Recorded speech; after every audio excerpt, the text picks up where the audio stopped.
predlog ne spreminja nič, smo tako brez vsega vsi, tako da nič nam ne pomaga, tako da to ne more nikakor iti to čez kot nekaj, kar bi zdržal. Uredba se je spremenila čisto nič za bolnike, ampak v bistvu samo za uradnike, zato da oni ne bojo kriminalci in da bojo oni lahko prodajali konopljene izdelke nama. Kar načeloma pomeni spet odvisnost od industrije in v bistvu, rekel, plačevanje belih receptov itd. Tudi če ne bo plačevanje belih receptov, dragi državljani, morate vedeti, da v bistvu vsak aspirin, ki ga vi dobite na recept, ga v bistvu plačate.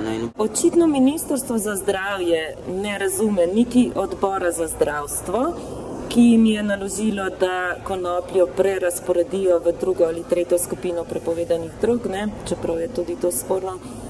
Niti državljanov, ki so že v letu 2012 začeli zbirati podpise za legalizacijo konoplje in samooskrbo. Zbranih je bilo koliko podpisov? Za 3 zakone smo zbrali čez 28.000 podpisov v zgodovini Slovenije. Nobena ljudska iniciativa ni zbrala toliko podpisov, kot naša, za te zakone.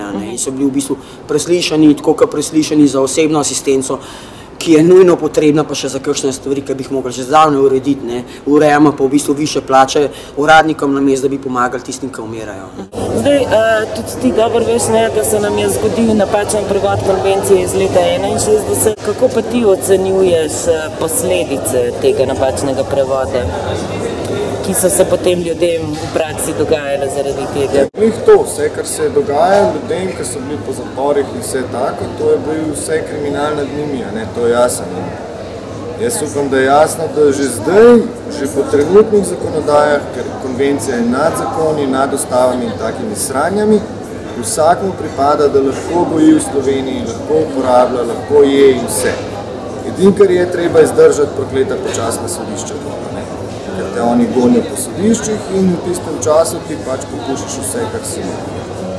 Če to zdržiš, prideš do evropskih ciganov in ti oni seveda povejo, da ti seveda to lahko, dobiš odškodnino in vse ni noben problem.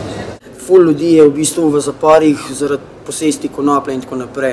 Zdaj smo pa v zadnjih cajtih smo pa videli v medijih, da v bistvu je Ministrstvo za zdravstvo, njihovi sekretarji so zelo umešani v biznis konoplje in tako naprej. Med drugim zdaj ena punca tam iz ministrstva prodaja v bistvu testerje za THC in druge zadeve s kastelicami. Se pravi, zakaj se ne spremeni?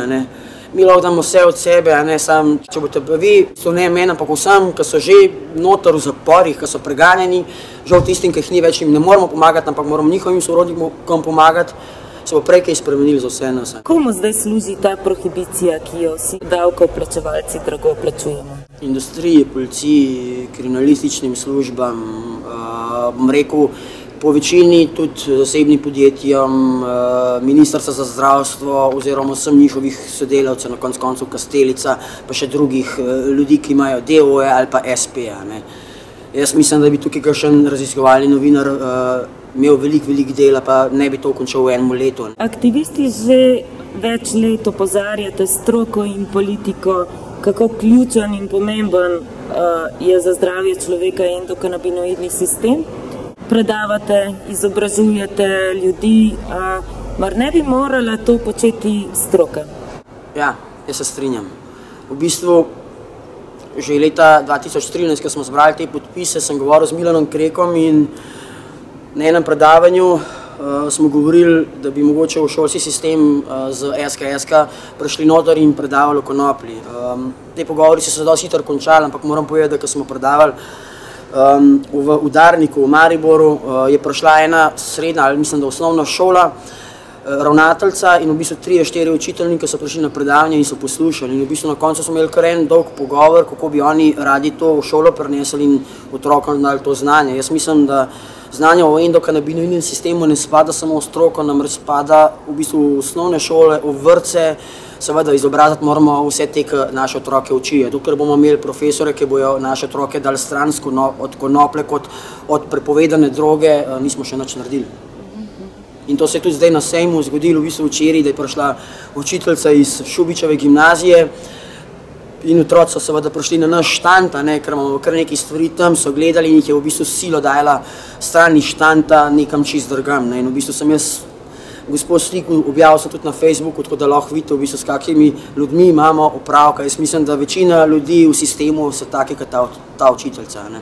Zato so bili plačani vsa ta leta, da bi se izobrazili in s tem novim znanjem vgrajenim v svoje delovanje zdravili in podobno ljudi. Ne. Oni pa nekako, pa ne da jih ne zanima, no, oni so pač, živijo od tega zelo dobro, da je zadeva prepovedana. Zadnjih 30 let se je res zgodila eksplozija znanstvenih študij o endokanabinoidnem sistemu, delovanju konoplje, zdravilnosti konoplje. Stroka pa je do zdaj vse to ignorirala. Kako bodo zdaj zdravniki na hitro pridobili vse to znanje? Jaz sem vesel, da so začeli poslušati AIK na inštitut. Jaz sem najbolj vesel na svetu, da so začeli poslušati Tanjo Bagar, da je povedala v bistvu to, kar tudi mi že nekaj cajta vemo. Farmacevtska podjetja so še vedno tukaj tiste, ki vodijo igro, ne, in v bistvu oni bojo povedali, kako in na kakšen način. Ne. Je pa pač nujno treba povedati, da v bistvu samo skrba reši človeka tako ali pa drugače. Ne. Bom rekel, denarno in če hočeš ozdraveti, seveda, da prideš do zdravja. Zato, ker če ti se ukvarjaš z rožo, bo ona delala za tebe. Če boste vsi kupovali Sativex, ki je sicer dva naravna kanabinoida, ali pa dronabinol, ali pa recimo kanabidiol, to sta pa sintetičen THC ali pa CBD, je to brez veze, ne? Ker to bom rekel, to je v bistvu ista primerjava, kad da bi jaz punci dal vibrator pa rekel, lej, čez 9 mesecev se vidva, pa jaz upam, da bojo trojčki, ne? Se boš naredila otroka, seveda, ne? Tukaj pač so oni zgrešili bistvo, ker konoplja ima več kot 120–150 kanabinoidov in v bistvu skupek vseh teh zadev deluje na raka, diabetes, na avtoimune bolezni itd. Pa jaz mislim, da to ni problem, oni imajo to dosti simpel narejeno. Indikacije so take, taka in taka, pripravek, droga, PD na to in to, kontraindikacije so take in to jim ti napišeš in oni to dajo človeku, ki vsak drug tablet. Da bojo pa oni začeli delati to, kar mi delamo, da se s človekom ukvarja uro, 2, 3, ne 5 minut, to, kar se zdravnik ukvarja z enim, pa pol jamra, da nima denarja, ne vem kaj. Uro, za nič denarja. Moj predlog je itak, da ljudje ustanovijo klube, društva, organizacije, katere podpirajo naravno zdravljenja, ne samo s konopljo, na koncu koncev tukaj imamo tudi psilocibine, imamo tukaj gobe, ayahuasko in tako naprej. Vsak mu svoje na koncu koncev, samoskrba, prosto sajenje. Jaz predlagam, da si dobijo letos kakšno semenko industrijske konoplje, naslednji let posedijo in se začnejo učiti na rastlini, ker jim bo rastlina dajala tisto, kar oni potrebujejo. Jaka hvala. Hvala.